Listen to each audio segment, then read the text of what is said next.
Hey everybody, this is Tracy here with another edition of A View from Tracy's Point, and we are here today to talk about the life and legacy of Miss Tina Turner, who was born Anna Mae Bullock. Okay, as many of you may know, Tina Turner passed away yesterday at the age of 83. She was such a phenomenal woman, such an icon who just changed the music industry. And I can remember as a little kid, my parents used to take us to all the big concerts, and we had the opportunity to see, we were little kids. I mean, I was little, and we were able to see Ike and Tina Turner in concert. And so it was just like one of the many shows and memories that I have with my parents, seeing Diana Ross, the Jackson 5, just all the great groups. So about 10 weeks ago, Tina Turner made a post where she was celebrating International World Kidney Day. And she posted this on IG, and it says, "Today is International World Kidney Day. Why is it important? Because kidneys fail without pain. And that's why I'm telling you today, show your kidneys love. They deserve it. My kidneys are victims of my not realizing that my high blood pressure should have been treated with conventional medicine. I have put myself in great danger by refusing to face the reality that I need daily, lifelong therapy with medication. For far too long, I believed that my body was an untouchable and indestructible bastion. I am therefore delighted to be able to support a new international campaign for kidney health. You can read the whole story of my disease on the website, showyourkidneyslove.com. Here you can find out how your kidneys work, what the risk factors are, and how you can keep these important organs healthy. Let's show our kidneys some love." And then she followed it up with multiple hashtags. And that was actually from March 14th. So in 2017, Tina's husband, her second husband, Erwin Bach, donated one of his kidneys to the singer, which her body tried to reject and resulted in more hospital admissions. At the time of her writing this Instagram post, she said that problems are still not quite resolved. And so rejection after a kidney transplant usually happens when the immune system attacks the organ because it sees it as a foreign body, and it can happen even if a person takes immunosuppressant drugs. And so they have not released the cause of death for her, but she had been in very poor failing health. And so we can only surmise that the kidney disease, the high blood pressure, and other ailments that she was facing is definitely attributed to her death. And plus she was 83 years old. And so on MSNBC, they had, a tribute to Tina, and they had Cher on there.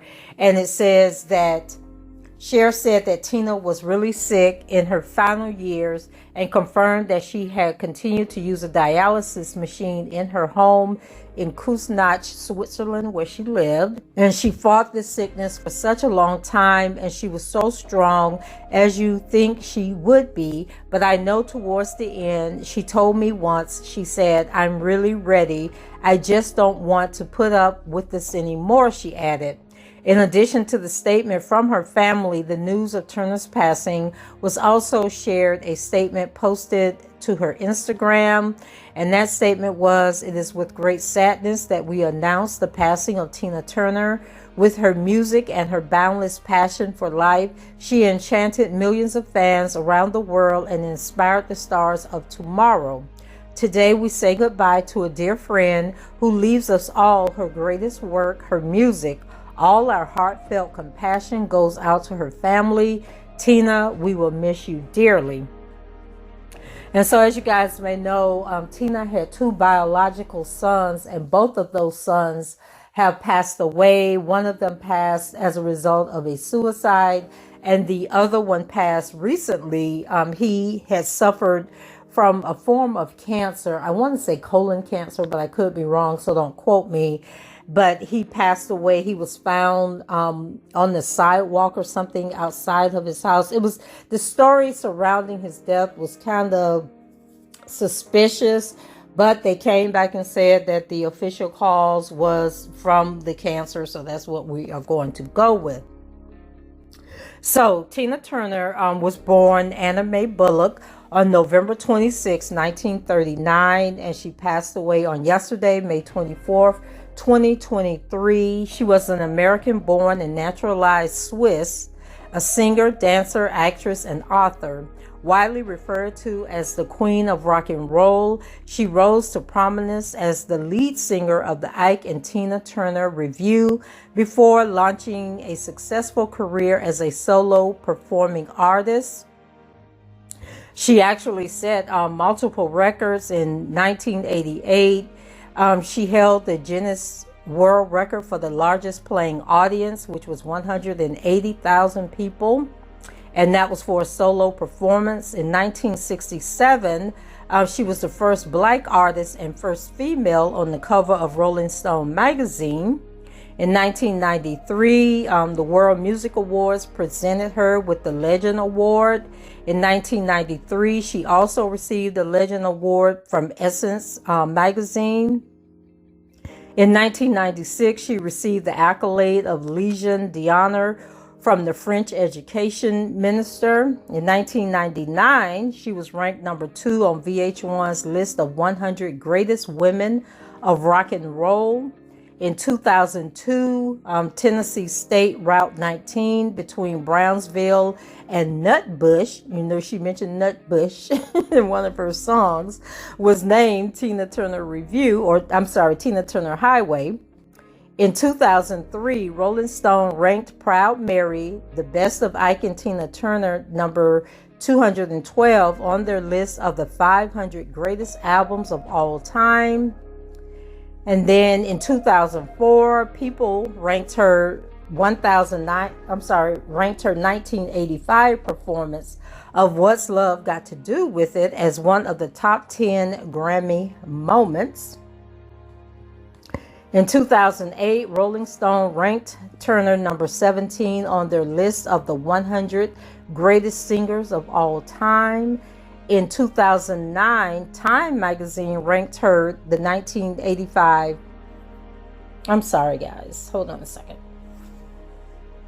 Okay, also in 1985, Time magazine ranked her performance of What's Love Got to Do with It as one of the top 10 Grammy moments. And then in 2010, Rolling Stone ranked Turner number 63 on the list of the 100 greatest artists of all time. In 2013, Turner covered Vogue Germany, becoming the oldest person at the age of 73 to cover Vogue magazine, surpassing Meryl Streep, who was 62 when she appeared on the American cover of Vogue in 2012. In 2014, Turner was inducted into the Soul Music Hall of Fame. In 2015, Rolling Stone ranked Ike and Tina Turner number 2 on their list of the 20 greatest duos of all time. In 2015, Ike and Tina Turner were inducted into the St. Louis Classic Rock Hall of Fame. And in 2016, an image of Turner taken by Jack Robinson in 1969 was used as the cover of the Last Shadow Puppets album, Everything You've Come to Expect. In 2019, Turner was inducted into the Memphis Music Hall of Fame. And in 2020, Private Dancer was added to the National Recording Registry at the Library of Congress. In 2021, Turner became a two-time Rock and Roll Hall of Fame inductee. Also in 2021, Turner received an honorary doctorate for her unique musical and artistic life's work from the Philosophical and Historical Faculty of the University of Bern. And last year, Mattel released a Barbie doll in Turner's likeness to commemorate her single, What's Love Got to Do With It? Whew, we could only wish to have reached the accomplishments that this lady reached. When we talk about a life well lived, those accolades are just a few of the many she has received in her lifetime. And so what a great accomplishment and a great achievement. And I just wonder, will our generation have anyone to, not even our generation, but the current generation, will they ever see entertainers and artists in their lifetime that will reach the achievements that the people that our generation and our parents' generation received? Because they just had such a work ethic, a desire to succeed and achieve that I just don't see in a lot of people today. So now we move on to the life of Tina Turner. So Turner began her career with Ike Turner's King of Rhythm in 1957 under the name of Little Ann. She appeared on her first record, Box Top, in 1958. In 1960, she debuted as Tina Turner with the hit duet single, A Fool in Love. The duo, Ike and Tina Turner, became one of the most formidable live acts in history. They released hits such as It's Gonna Work Out Fine, River Deep, Mountain High, Proud Mary, and Nutbush City Limits before disbanding in 1976. In the 1980s, Turner launched one of the greatest comebacks in music history.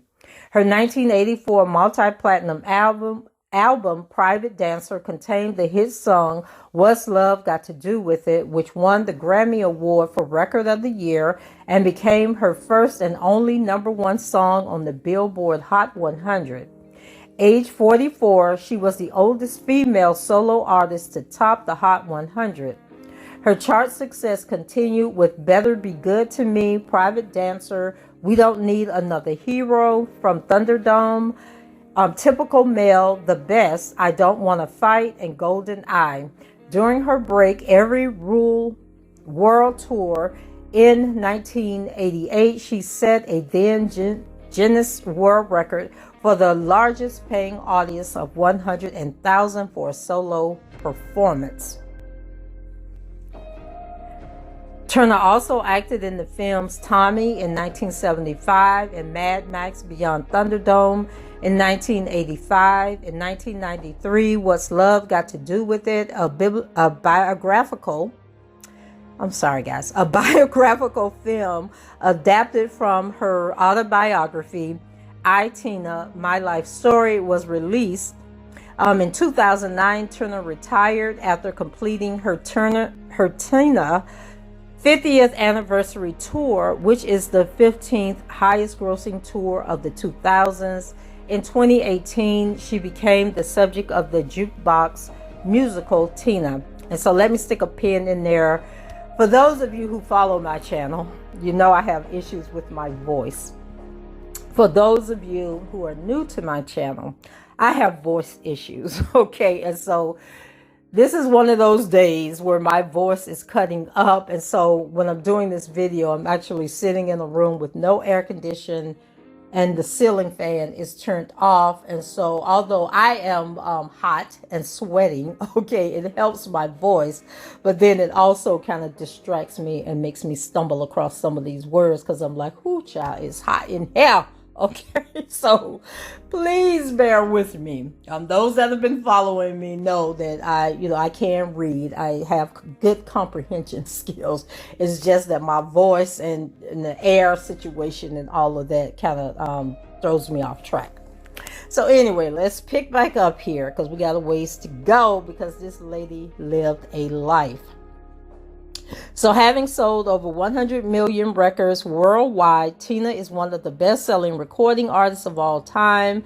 She received 12 Grammy Awards, which include 8 competitive awards, 3 Grammy Hall of Fame awards, and a Grammy Lifetime Achievement Award.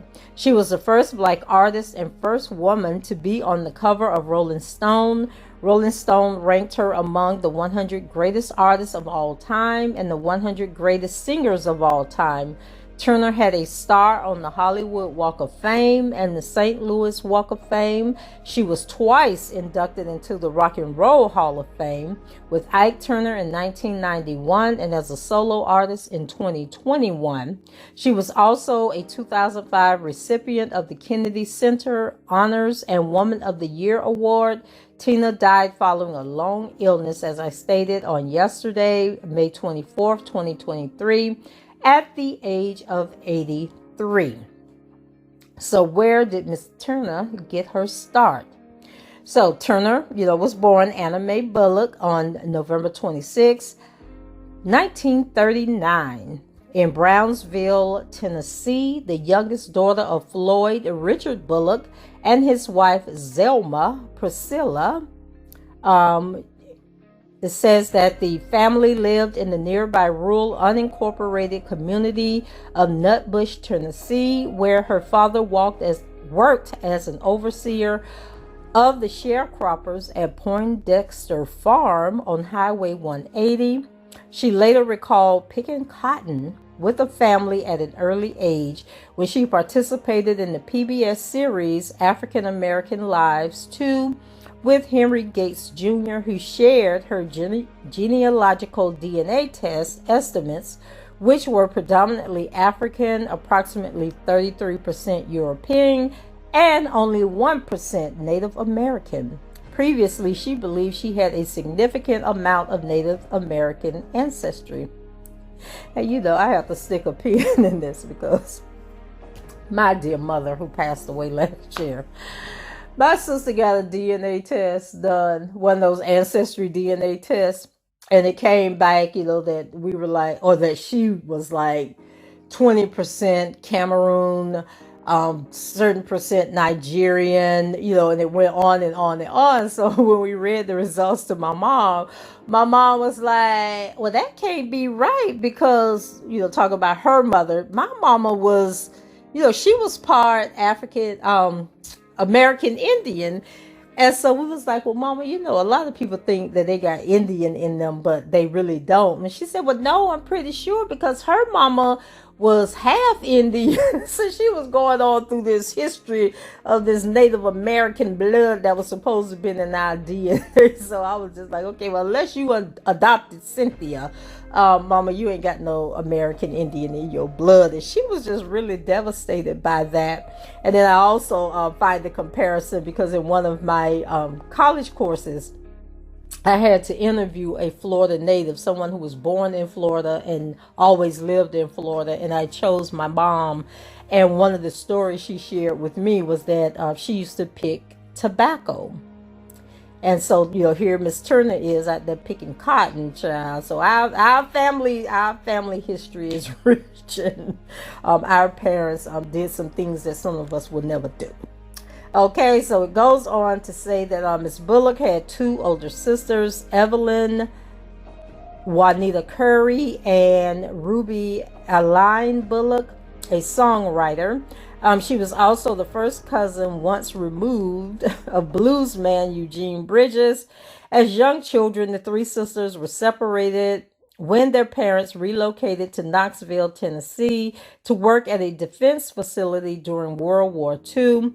Bullock went to stay with her strict religious paternal grandparents, Alex and Roxana Bullock, who were deacon and deaconess at the Woodlawn Missionary Baptist Church. After the war, the sisters reunited with their parents and moved with them to Knoxville. 2 years later, the family returned to Nutbush to live in the Flag Grove community, where Bullock attended Flag Grove Elementary School from 1st through 8th grade. Now, see, this is going to make me go back and watch What's Love Got to Do with It again, because I thought, what's her name? Jennifer Jennifer Lewis. Did she play her mother in that movie? I thought she was like the aunt or something that was raising them. Her and the sister. I got to go back and watch that. It's been a while since I watched it. Y'all let me know in the comments, what role did Jennifer Lewis play to Tina Turner in What's Love Got to Do with It? So as a young girl, Bullock sang in the church choir at Nutbush's Spring Hill Baptist Church. When she was 11, her mother Zelma ran off, without warning, seeking freedom from her abusive relationship with Floyd by relocating to St. Louis in 1950. 2 years after her mother left the family, her father married another woman and moved to Detroit in 1952. Bullock and her sisters were sent to live with their maternal grandmother, Georgina Curry, in Brownsville, Tennessee. She stated in her autobiography, I, Tina, that her parents had not loved her and she wasn't wanted. Wow.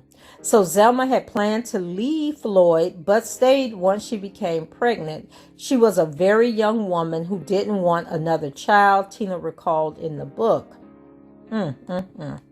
So as a teenager, Bullock worked as a domestic worker for the Henderson family. She was at the Henderson house when she was notified that her half-sister Evelyn had died in a car crash alongside her cousins Margaret and Vela Evans.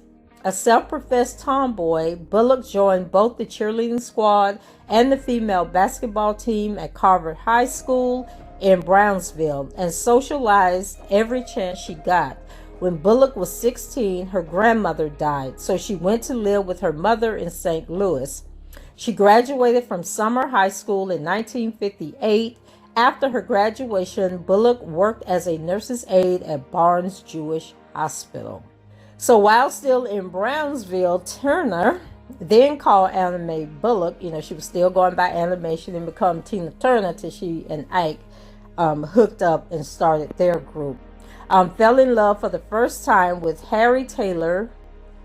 They met at a high school basketball game. Taylor initially attended a different school, but he relocated to be near Anna Mae. So in 1986, she told Rolling Stone, Harry was real popular and had tons of girlfriends eventually I got him and we went steady for a year. Unfortunately, their relationship ended after she discovered that Taylor had married another girl who was expecting his baby. How common was that? And is that today? So after moving to St. Louis, Bullock and her sister Aline became acquainted with Ike Turner's Kings of Rhythm. Aline was dating the band's drummer Eugene Washington, and Anna Mae began dating the saxophonist Raymond Hill. After she became pregnant during her senior year of high school, she moved in with Hill, who lived with Ike Turner. She recalled, I didn't love him as much as I loved Harry, but he was good looking, I thought. My baby's going to be beautiful. Their relationship ended after Hill broke his ankle during a wrestling match with Kings of Rhythm singer Carson Oliver. Hill returned to his hometown of Clarksdale before their son Craig was born in August 1958, leaving Bullock to become a single parent. Now Craig, was Craig the first son that passed away? Was he the one that committed suicide? I'll get to it later, but I'm trying to remember if he was the one, because I think she seemed to be closest to him. So then Tina likened her early relationship with Ike Turner to that of a brother and sister from another lifetime. They were platonic friends from the time they met in 1957 until 1960. Their affair began while Ike was with his live-in girlfriend Lorraine Taylor. They had sex when she went to sleep with him.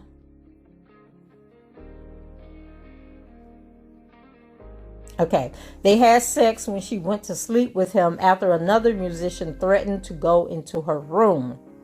So after recording A Fool in Love, Turner told Ike that she did not want to continue their relationship, he responded by striking her in the head with a wooden shoe stretcher. Turner recalled that this incident was the first time he instilled fear in her, but she decided to stay with him because she really did care about him.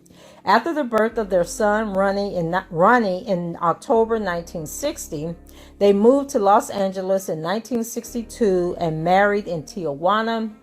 In 1963, Ike purchased a house in the View Park area. They brought their son, Ronnie, Turner's son, Craig, and Ike's two sons, with Lorraine, Ike Jr., and Michael, from St. Louis to live with them. She later revealed in Tina that Ike was abusive and promiscuous throughout their marriage, which led to her suicide attempt in 1968 by overdosing on Valium pills. She said, "It was my relationship with Ike that made me most unhappy. At first, I had really been in love with him. Look what he'd done for me. But he was totally unpredictable." Ike was later diagnosed with bipolar disorder in his old age. Ike was just mean and nasty. Let's just tell the truth about it. He was just mean and nasty. So, Tina Turner abruptly left Ike after they got into a fight on their way to the Dallas Statler Hilton on July 1st, 1976. And we all remember that infamous scene in the movie. Was Love Got to Do with It, child? When Tina took off that shoe and started... Somebody took off a shoe. I know it was a fight. An earring was ripped out. There was some bloody noses. She had on a white suit, child. She got out that cab and went into the... And they went into that hotel acting like wasn't nothing wrong. And then when Ike went to sleep, child, she went downstairs and went across the street to the Holiday Inn and said, "Listen, if you give me a room, I promise you I will pay you back. I am Tina Turner, all right?" I would never forget that scene. So anyway, she fled with only 36 cents and a mobile credit card in her pocket. Oh, it was the Ramada Inn. I'm sorry, I said the Holiday Inn across the freeway. On July 27th, Turner filed for divorce on the grounds of irreconcilable differences. Her divorce petition asks for $4,000 a month in alimony, $1,000 a month in child support, and custody of her sons, Craig and Ronnie. The divorce was finalized on March 29, 1978. In the final divorce decree, Turner took responsibility for missed concert dates as well as an IRS lien. She retained songwriter royalties from songs she had written, but Ike got the publishing royalties for his compositions and hers. She also kept her 2 Jaguar cars, furs, and jewelry along with her stage name. Tina gave Ike her share of their Bolic Sound recording studio, publishing company's real estate, and he kept his 4 cars. Several promoters lost money and sued to recoup their losses. For almost 2 years, she received food stamps and played small clubs to pay off debts. Now, I do remember in the movie, they made it seem like all she wanted was her name, that she didn't want child support, alimony, public. She wanted nothing. All she wanted was to be able to keep her stage name, Tina Turner. But as we can see here, she got a little more out the deal, although she still lost big because she didn't get, the publishing and all of that stuff. But look at God. Did he not turn it around and fix it in her favor? Yes, he did. Okay. So Ike Turner stated on several occasions that he was never officially married to Tina Turner because he was legally married to another woman at the time of their ceremony. However, they had a common law marriage and still had to go through a formal divorce. Okay. So he also stated that her birth name was Martha Nell Bullock, not Anna Mae Bullock. She signed her legal name as Martha Nell Turner on multiple contracts. Child, what was going on with that? So in his autobiography, Taking Back My Name, Ike Turner stated, "Sure, I slapped Tina. We had fights, and there have been times when I punched her to the ground without thinking, but I never beat her. Oh my Lord. So in a 1999 interview on the Roseanne show, Roseanne Barr urged Ike to publicly apologize to Tina. In 2007, Ike told Jet magazine that he still loved her and he had written a letter apologizing for putting her and her kids through that kind of stuff, but he never sent it. So after his death on December 12, 2007, Tina Turner issued a brief statement through her spokesperson that read, Tina hasn't had any contact with Ike in more than 30 years. No further comment will be made. Okay. So Tina's sister, Aline, still considered Ike her brother, Lord, her brother-in-law, and attended his funeral. Phil Spector criticized Tina Turner at the funeral.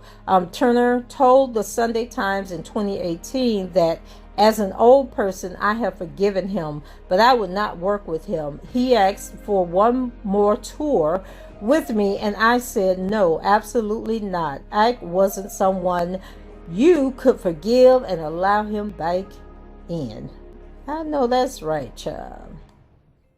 And you had every right to be angry and not want to be bothered, or go out and put on a show like the grieving ex-wife and that y'all had mended y'all fences and all of that. So yeah, I get it, girl. So then her second husband, Erwin Bach, who loved her, like she probably finally got the love she desperately wanted, needed, and deserved. And so in 1986, Turner met German music executive Erwin Bach, who was sent by her European record label EMI to greet her at the Dusseldorf airport. Bach was over 16 years her junior. Initially friends, they began dating later that year in July 2013. After a 27-year romantic relationship, they married in a civil ceremony on the banks of Lake Zurich in Kuchnhof, Switzerland. And y'all know he gave her one of his kidneys. And I'm sure she married him after so much time to ensure that, he legally received everything that, they had agreed upon in their marriage as far as property, her estate, that he would get what she wanted him to have.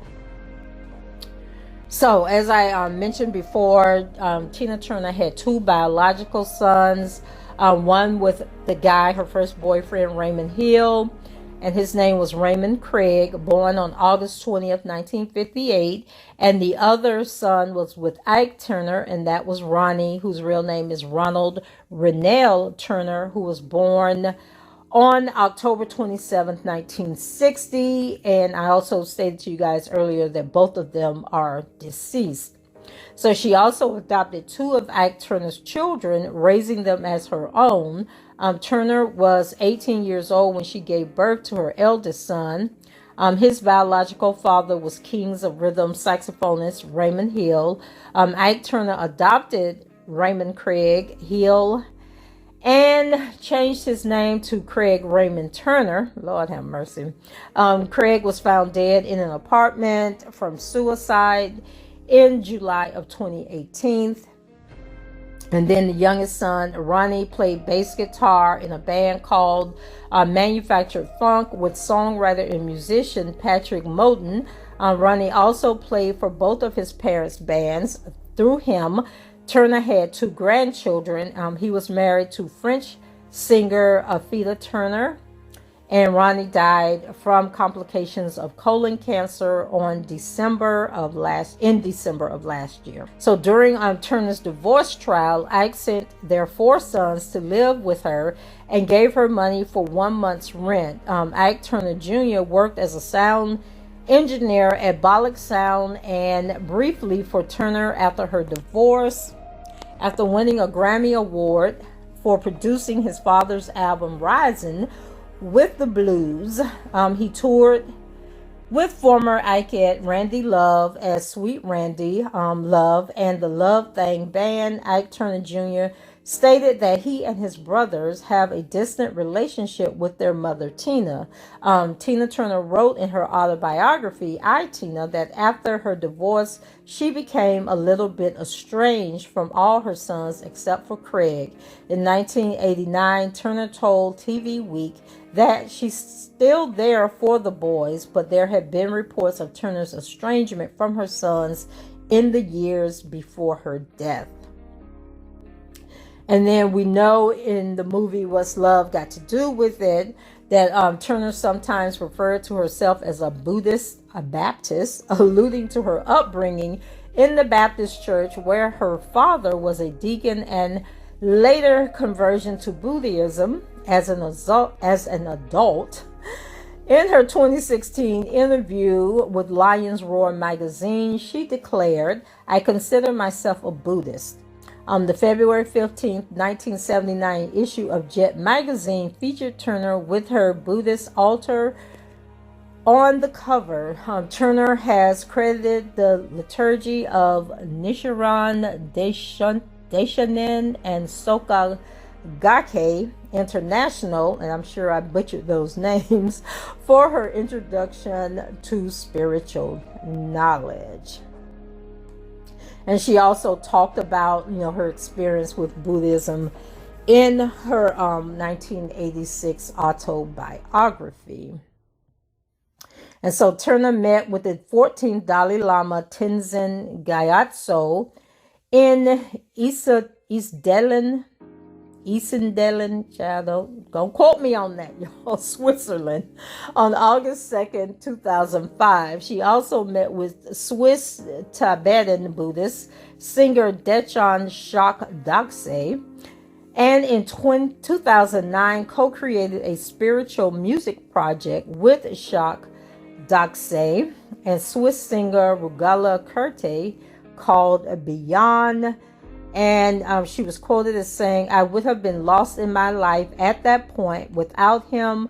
I mean, I could do two things, work in a hospital or sing in Ike's band. I didn't know anything else or anyone else, and I wanted to sing. And so, child, she had to become a Buddhist in order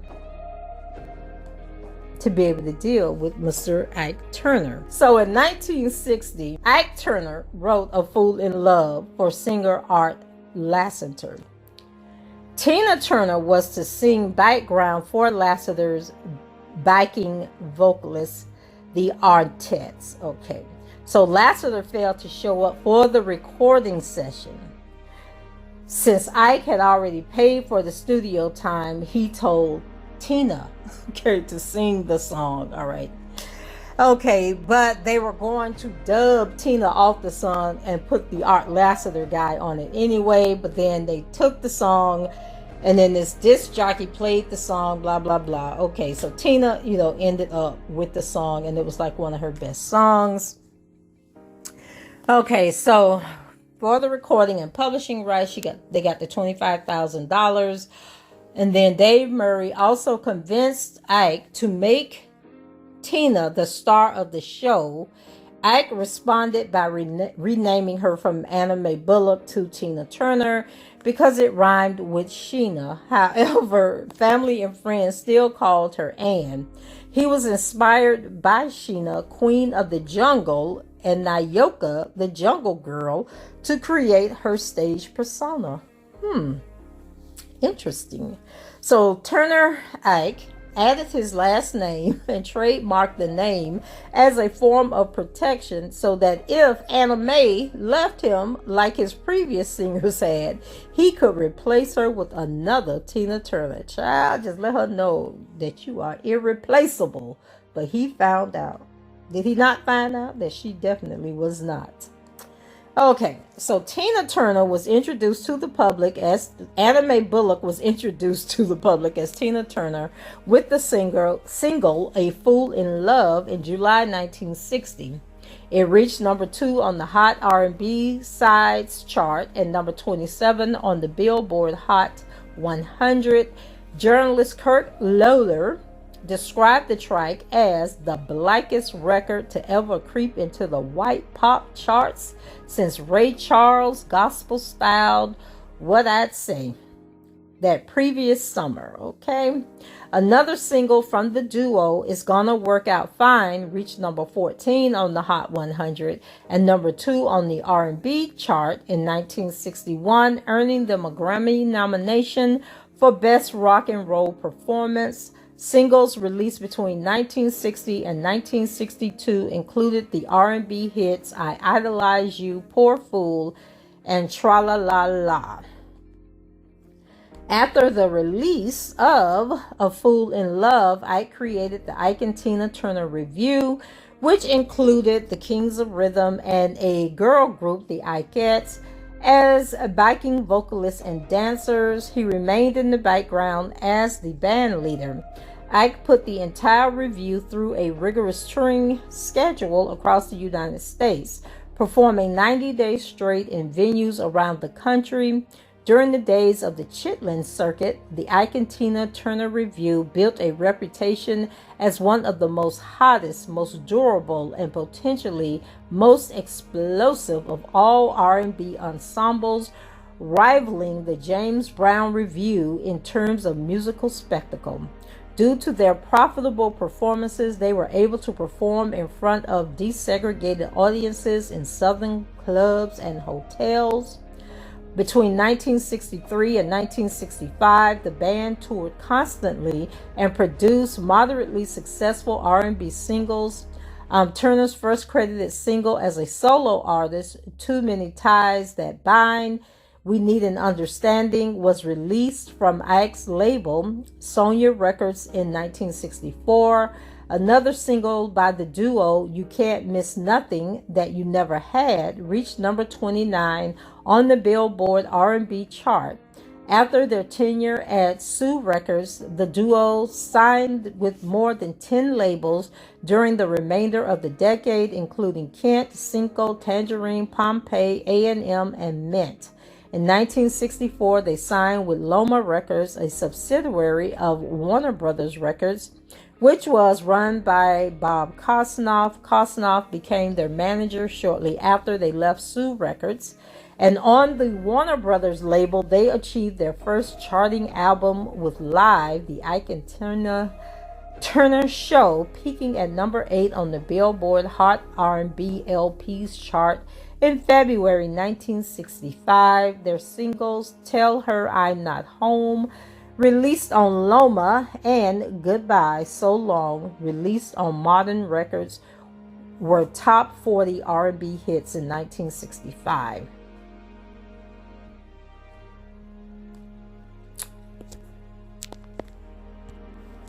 So in early 1971, following a lot of success, several albums charting, them having a place in Las Vegas, performing in Las Vegas. In early 1971, their cover of Creedence Clearwater Revival's Proud Mary became their biggest hit. The single reached number 4 on the Hot 100 and sold more than 1 million copies, winning them a Grammy for the best R&B performance by a duo or group. In July 1971, their live album, What You Hear Is What You Get, was released. It was recorded at Carnegie Hall and became their first certified gold album. Later that year, they had a top 40 R&B hit, Ooh Poo Pa Doo. Never heard of that one. Their next single to chart, I'm Yours, Use Me Any Way You Wanna, Up in Here, and Early One Morning all peaked at number 47 on the R&B chart. The duo continued to have much success, but by the mid-1970s, Ike was heavily addicted to cocaine, which hindered his relationship with Tina. In 1976, they headlined at the Waldorf Astoria, New York, and signed a television deal with CBS TV. Ike made plans to leave United Artists Records for a 5-year deal with Cream Records for $150,000 per year. The deal was to be signed on July 5th, but on July 1st, the Turners flew from Los Angeles to Dallas, where the Revue had a gig at the downtown Dallas Statler Hilton, and they got into that infamous physical altercation on the way to the hotel. And we know that that was the end of Ike and Tina, because she filed for divorce on July 27th. And it was finalized March 29th, I think like 2 years later. After their separation, United Artists released two more studio albums credited to the duo: Delilah's Power 1977 and Airwaves 1978. So it was time for Tina to move on to her solo career. And she had one of the most amazing comebacks, I think, in the history of somebody breaking away from a group and moving on to do things on their own. You know, Michael Jackson was pretty successful at it. Who else can we name that was pretty successful as breaking away from a group? Diana Ross left the Supremes. So no, I guess a couple of people did good once they stepped out. So in 1976 and 1977, Tina Turner earned income by appearing on TV shows such as The Hollywood Squares, Donnie and Marie, The Sonny and Cher Show, and The Brady Bunch Hour. After her separation from Ike, lawsuits were mounting for canceled Ike and Tina Turner gigs. Turner resumed touring to pay off her debts, with finances given to her by United Artists executive Mike Stewart. In 1977, Turner re-emerged with a sexier image and costumes created by Bob Mackie, who's a popular designer. She headlined a series of cabaret shows at Caesar's Palace in Los Angeles and took her act to smaller venues in the United States. Later that year, she embarked on her first solo concert tour in Australia. In 1978, she released her third solo album, Rough, on United Artists, with distribution in North America and Europe on EMI. That album, along with its 1979 follow-up, Love Explosion, which included a brief diversion to disco music, failed to chart. So United Artists Records and Turner parted ways. Without the premise of a hit record, she continued performing and headlined her second tour. In 1979, Australian manager Roger Davies agreed to manage Tina after seeing her perform at the Fairmont Hotel in San Francisco. In early 1979, Turner worked in Italy as a regular performer on the Rit One TV series Luna Park, hosted by Pippo Botto and Heather Parisi. Later that year, she embarked on a controversial 5-week tour of South Africa during the apartheid regime. She later regretted the decision, stating that she was naive about the politics in South Africa at the time. And you guys know during apartheid, supposed to have been boycotting South Africa, so I don't know why Tina was over there acting like she didn't know what was going on. So in October 1981, Rod Stewart attended Turner's show at the Ritz in New York City and invited her to perform Hot Legs with him on Saturday Night Live. In November, Turner opened for the Rolling Stones during their 1981 American tour. In 1982, Turner's recording of The Temptations' Ball of Confusion for the UK production team BEF became a hit in European dance clubs. In 1982, Turner also appeared on the album Music of Quality and Distinction, Volume 1 by BEF, a side project of Heaven 17, singing Ball of Confusion. She filmed a music video for the song that aired on the fledgling music video channel MTV, becoming one of the first Black American artists to gain airtime on the channel. Also in 1982, Turner appeared as a special guest on Chuck Berry's television special performed at the Roxy in West Hollywood. The concert was released a year later on home video. Now, Chuck Berry seemed to be like the first Black person that Tina Turner done partnered with. And I guess she felt that she had to take, maybe she was just so traumatized and devastated by her experience with Ike and the way he was able to manipulate other Black people in the industry, that she felt she didn't have a safe space to go to these black record labels. Like maybe they were blackballing her because they supported Ike. But it just seems like her journey to success was always at the hands of white people. She never seemed to get any help from any black people or black, industry. Not that it was a lot of black industry leaders in the 60s, but I think you guys know what I'm saying, that, by the 70s and 80s, we had evolved, okay, and we had made a name for ourselves. But that's not who she depended on. That wasn't the lane that she was in. And maybe it was because she was married to a white man and was with a white man, dating him. And he had all these musical industry connections. And those connections were at a level higher than what any black person could offer her. Just, food for thought, conversation. So until 1983, Turner was considered a nostalgia act, performing mostly at hotel ballrooms and clubs in the United States. During her second stint at the Ritz, she signed with Capitol Records. In November 1983, she released her cover of Al Green's Let's Stay Together, which was produced by BEF. It reached several European charts, including number 6 in the UK. In the US, the song peaked at number 26 on the Billboard Hot 100 and number 1 on the Hot Dance Club Songs and number 3 on Hot Black Singles. Following the singer's surprise success, Capitol Records greenlit a studio album. Turner had 2 weeks to record her Private Dancer album, which was released in May 1984. It reached number 3 on the Billboard 200 and number 2 in the United Kingdom. Private Dancer was certified 5 times platinum in the United States and sold 10 million copies worldwide, becoming her most successful album. Also in May 1984, Capitol issued the album's second single, What's Love Got to Do With It? The song had previously been recorded by the pop group Bucks Fizz.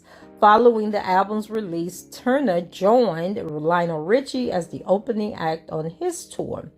So on September 1st, 1984, Turner achieved her first and only number 1 on the Billboard Hot 100 with What's Love Got to Do With It. The follow-up singles, Better Be Good to Me and Private Dancer, were both U.S. top 10 hits.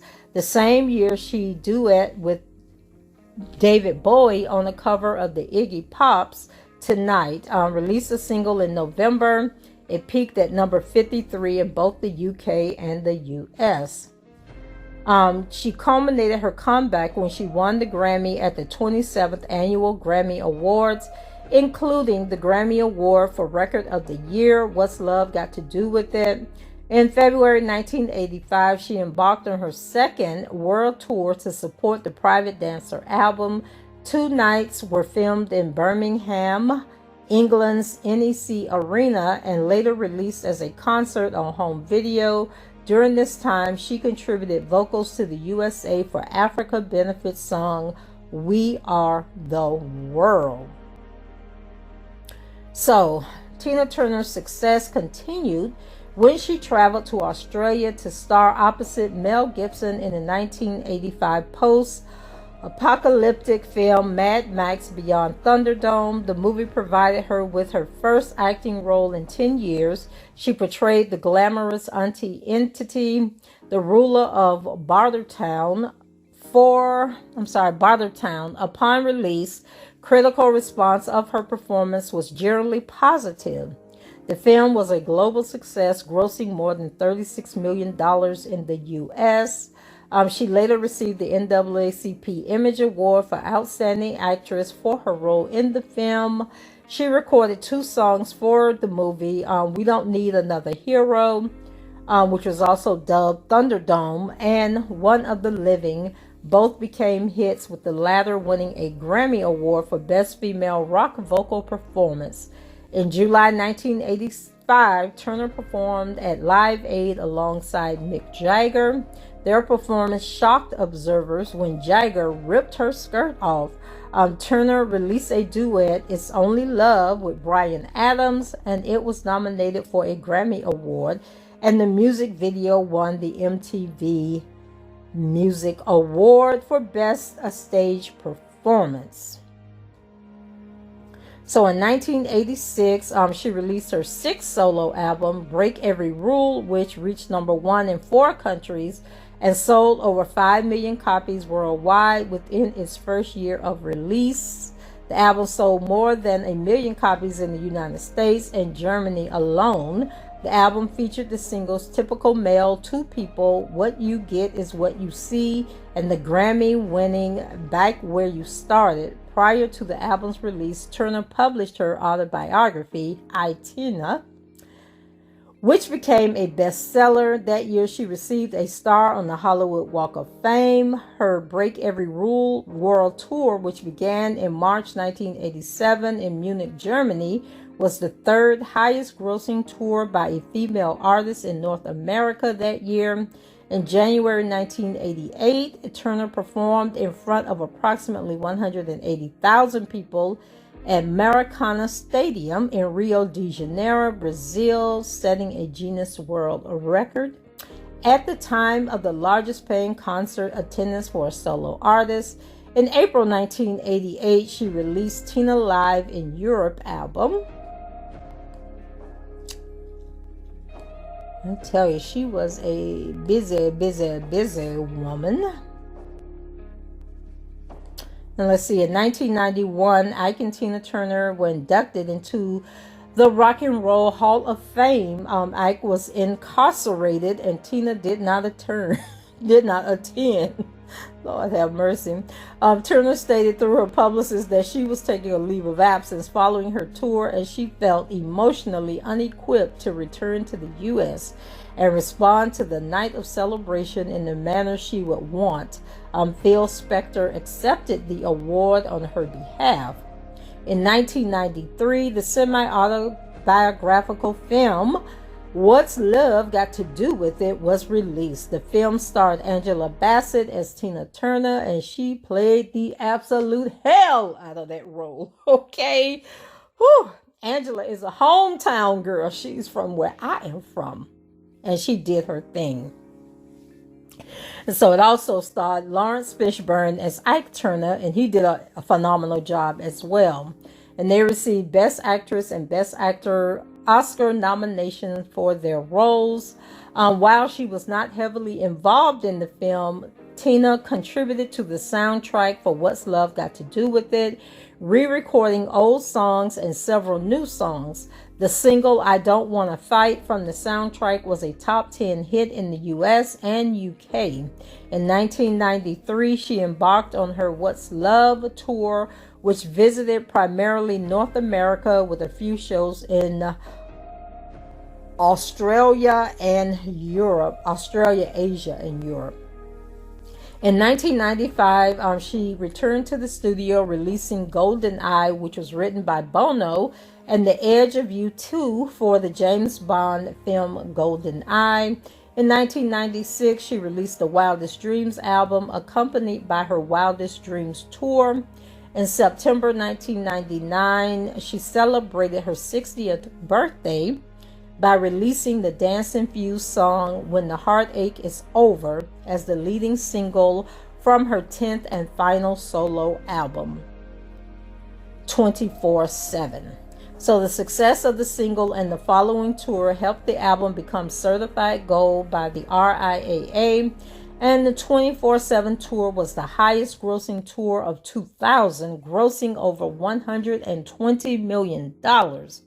At a July 2000 concert in Zurich, Switzerland, Turner announced that she would retire at the end of the tour. And from 2000 to 2023, she continued to receive accolades. Then President George W. Bush congratulated Tina during a reception for the Kennedy Center Honors in the East Room of the White House. That was on December 4th, 2005. And let's see, in November 2004, she released All the Best, which debuted at number 2 on the Billboard 200 Awards. It was her highest charting album in the United States. The album went platinum in the US 3 months after its release and reached platinum status in 7 other countries, including the UK. And let's see. And then she founded a global music foundation, Swiss Beyond Foundation, with Swiss Christian musician Regula Kurdi and Swiss Tibetan Buddhist Dechan Shakdase. She co-released 4 albums of spiritual or uplifting music released through the projects with Beyond Switch Band, and that was in 2009. Let's see, through 2017, Children Beyond, 2011, Love Within Beyond, 2014, Awakening Beyond, 2017, and as of 2023, the Swiss Beyond Foundation remained active and enables the collaboration of musical artists from different parts of the world through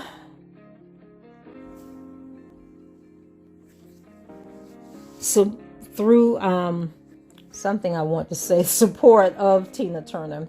So in April 2010, mainly due to an online campaign by fans of Rangers football, Turner's 1989 hit The Best returned to the UK singles chart, peaking at number 9. This made Turner the first female recording artist in the UK chart history to score top 40 hits in 6 consecutive decades. 1990s through 2010s. In 2011, Beyond's second album, Children, with Children United in Prayer, followed and charted again in Switzerland. Turner promoted the album by performing a TV show in Germany and Switzerland. In April 2013, she appeared on the cover of the German issue of Vogue magazine at the age of 73, becoming the oldest person to be featured on the cover of Vogue. Let's see, in February 2014, Parlophone Records released a new compilation titled Love Songs. And let's see, in December 2016, Turner announced that she had been working on Tina, a musical based on her life story, in collaboration with Valida Floyd and Stage Entertainment. The show opened at the Aldrich Theatre in London in April 2018 with Adrienne Warren in the lead. Warren reprised her role on Broadway in the fall of 2019. And that show actually came here. I can't remember who played the lead role, but I do remember it coming to our local theater here. And I was actually excited, thinking, oh, okay, I'm going to go see Tina Turner. Then I realized it wasn't actually Tina Turner that was going to be in it. Okay, let's see. I already talked about her receiving the Lifetime Achievement Award. Let's see, in 2020, she released her third book, Happiness Beyond You, A Guide to Changing Your Life for Good. She co-wrote the book with American author Taro Gold and Swiss singer Regula Kurdi. It was chosen by Amazon's editors as Best Nonfiction Book of 2020. In 2021, she appeared in the documentary film Tina, directed by Dan Lindsay and TJ Martin. In October 2021, she sold her music rights to BMG Rights Management for an estimated $50 million, with Warner Music still handling distribution of her music. Later that month, Tina was inducted into the Rock and Roll Hall of Fame as a solo artist, accepting her award via satellite from her home near Zurich, Switzerland. And then her illness and death. Tina revealed in her 2018 memoir, My Love Story, that she had suffered multiple life-threatening illnesses. 3 weeks after her wedding to Erwin Bach, she suffered a stroke and had to learn to walk again. In 2016, she was diagnosed with intestinal cancer. Tina opted for homeopathic remedies to treat her high blood pressure. Her hypertension resulted in damage to her kidneys and eventual kidney failure. Her chances of receiving a kidney were low, and she was urged to start dialysis. She considered assisted suicide and signed up to be a member of Exit. But Bach offered to donate a kidney for her transplant.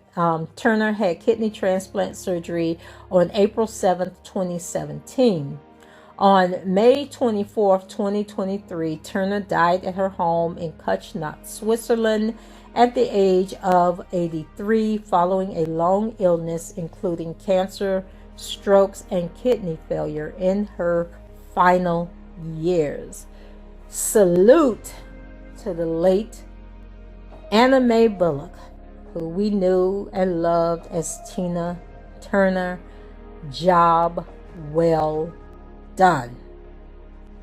So that's it for me, guys. Leave your comments below, rate the video, and subscribe to the channel if you haven't done so already. And until the next time, I shall talk to you guys later. Bye-bye.